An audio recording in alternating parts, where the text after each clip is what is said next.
Yeah, it's great to be here, and I really love how this conference is growing, and so it's good to see the VR and AR ecosystem grow in Europe and in Germany.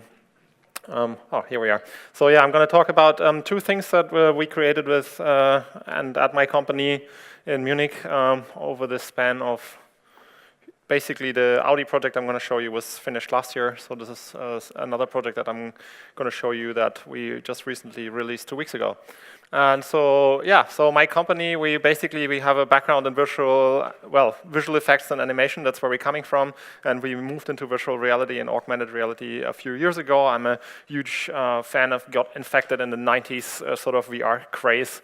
And since then, this is why I actually started working in visual effects and animation, because I was really thrilled back in the days, in the 90s, and it was really bad back then. So it's great to see that finally it's getting really, really awesome and really great. So this is the things we do at IGNYTE. And so I'm just going to show you a little bit of our background, because I think it's important to understand where we're coming from, what we're bringing to this medium. And so just enjoy a bit of work that is basically our history.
Yes, so thank you.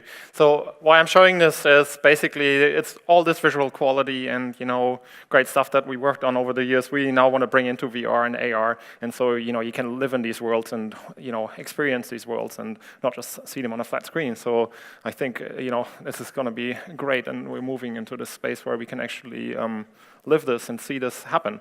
So we did an experience for Audi. I don't know. Can I ask who has seen this? Who has seen this? That's quite a few people, so I'm happy Kimo's seen it. So it's great. So this experience is now, or you can see at 500 dealerships at, that's where Audi's rolling out their VR systems too. There's in Germany, there's also going to be quite a few. There's one in Berlin at the Kudamm where you can already see it, and there's, I think there's one at the airport in Munich, and also in our office if you want to come and see it in our office. We sadly don't have it here today, but I'm glad that at least a few people have seen it. So the brief was, well, they want to have a VR experience that's basically very photoreal and that's never seen before, and has short loading times, great performance, and it's compatible to the existing visualization engine, so it goes into the sales tool. And so, yeah, okay, I was thinking, wow, that's quite a briefing, because I mean, that really is a lot of work if you want to have this great quality and then, still have all that. So, well, and at the same time, it's actually running on an 18-channel Iosono loudspeaker system. So it's basically has this spatial, crazy binaural sound, so that when you experience it in this setup, it's really like being in Le Mans. So all the the sounds are like that. But we also have it on a stereo and headphone setup. So where do you start?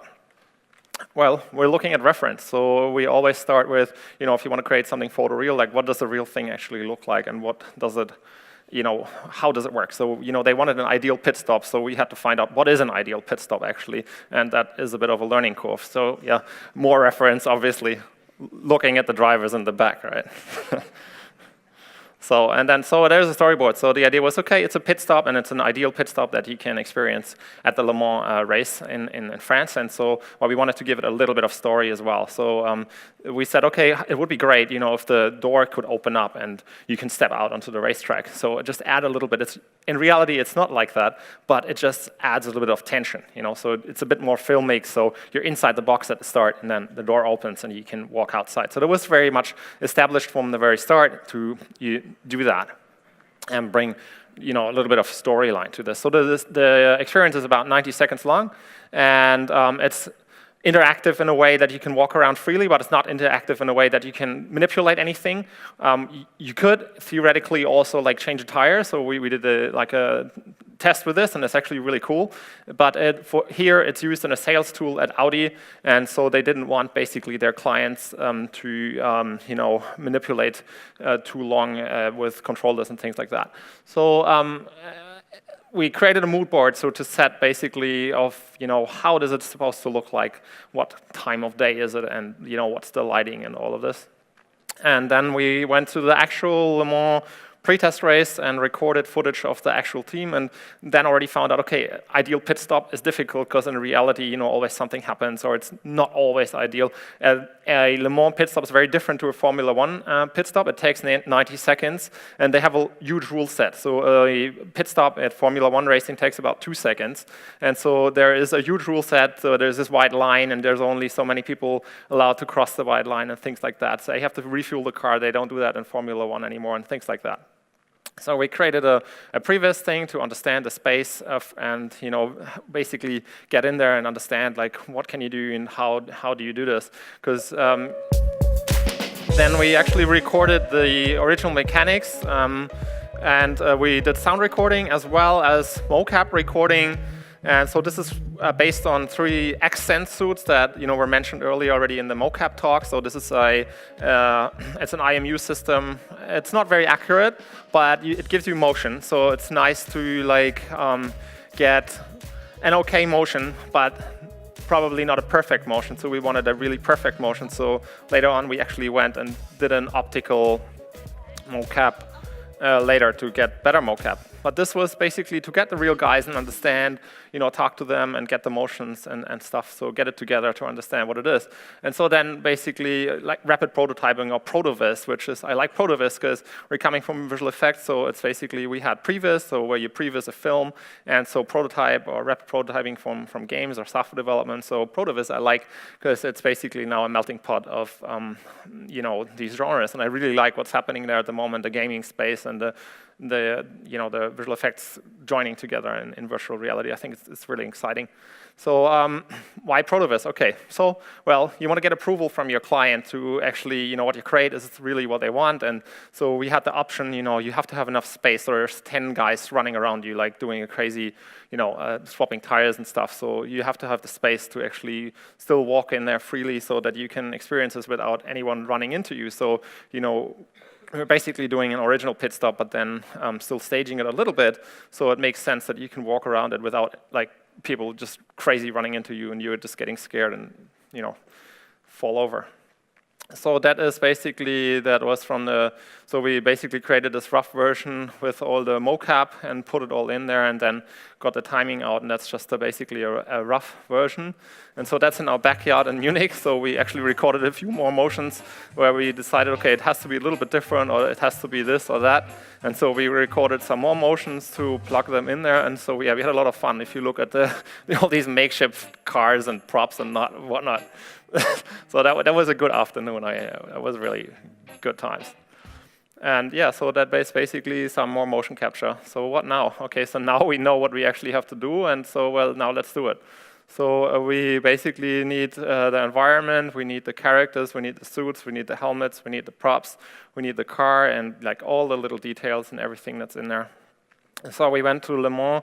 So this is now the real pit box. It only exists for like a week, and we did a laser scan and photogrammetry with like just too many photos and too much resolution and too much data.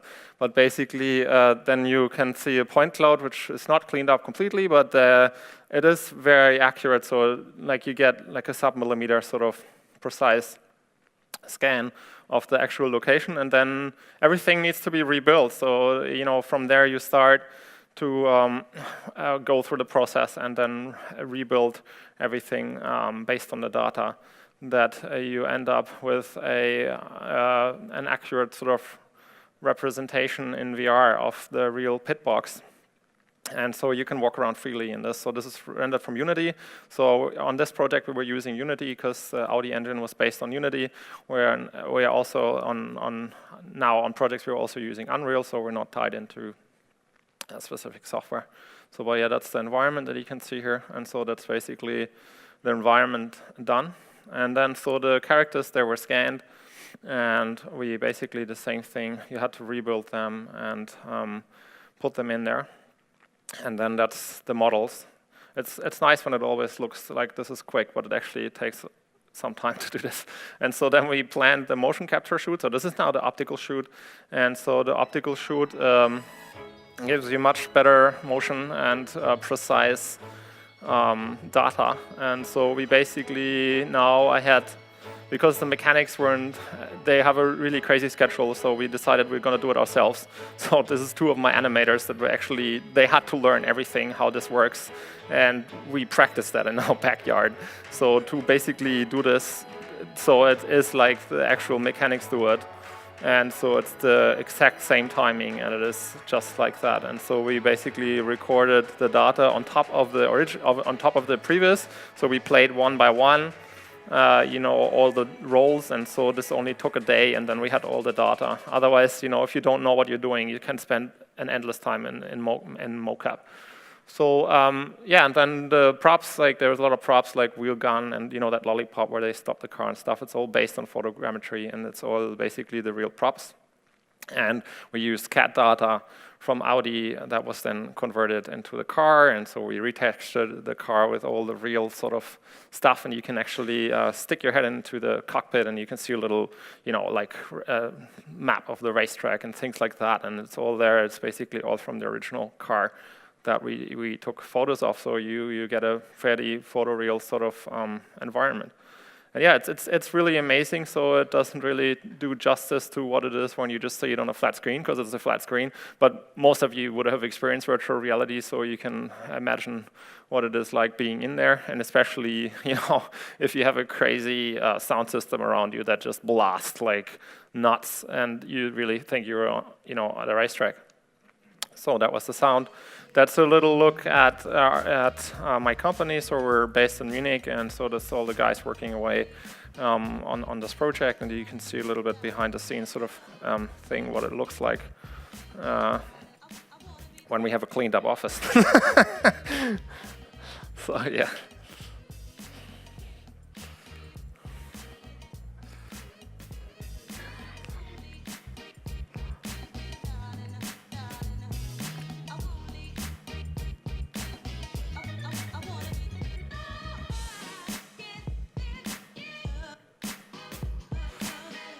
Yeah, so that's basically that. And then so we basically also did a 360 video with this and a lobby, so it's a standalone app.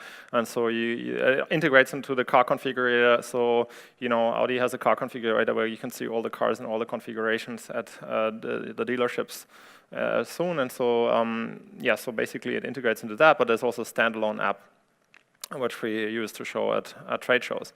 So that's basically the Audi thing. So here we evolved and said, okay, so this is really great. So we basically want to move further. So we created the HOLOGATE. So please have a look at this is so the latest.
Yeah, so it's basically, as you saw, it's why are we doing this? So, well, we're saying, you know, a lot of people, they do love VR, and you know, as we experience from the Audi, like people, you know, they're just blown away, and you know, everybody has experienced that. You know, people getting into VR experiences, and they're just amazed about what you can do. But most people, they don't actually have the space, and it's too expensive, and it's too difficult to set up, and it's isolating when you do it by yourself. So, you know, we're saying, okay, we need a solution for this, and we do see that the HOLOGATE is a really good step to basically solve this problem. So it's a location-based entertainment platform, and so it's multiplayer, so you can do it together. So it's basically like a pool table, or you know, like a laser tag, or something you can enjoy together, but still on a fairly small footprint. And it's not huge, so it integrates into a lot of locations. So it's a turnkey setup, and so it's a franchise, and we are basically a software platform, so it's a B2B solution, and it's based on, you know, like our customized hardware, so we have specs for that, and there's a whole online backend that manages the platform, and so we can do distribution worldwide and things like that. So yeah, that's a look at the setup. So, and it's basically, it's all operated by a touchscreen, as you saw, so it's really easy to use, and so it's a hassle-free sort of thing, and you have a spectator screen that you know, bystanding people can look at, so it's quite an attraction to look at. And it's really cool because the spectator screen is rendered by a separate computer, so you don't just see the shaky footage from people's headsets, but you can actually follow what's happening in the game. And it's got reactive lighting, so the LED bars are synchronized to the game, so you can see when someone got hit, they turn red, and you can see when their teams are like, one team's blue and the other one's orange, and then you can see that, so the lighting will reflect what's happening in the game. And so yeah, that's the touchscreen that you can see here, and that's basically, we also have RFID cards, so you can easily log onto this thing. So there's places that have RFID wristbands, so you can just go beep, and then you're basically logged into the system with your name, and you have your stats and stuff like that. So it's geared towards arcade and esports, and so we have timed game slots, and we're developing content for that, also with other content partners, so it's an open platform, it's not just us.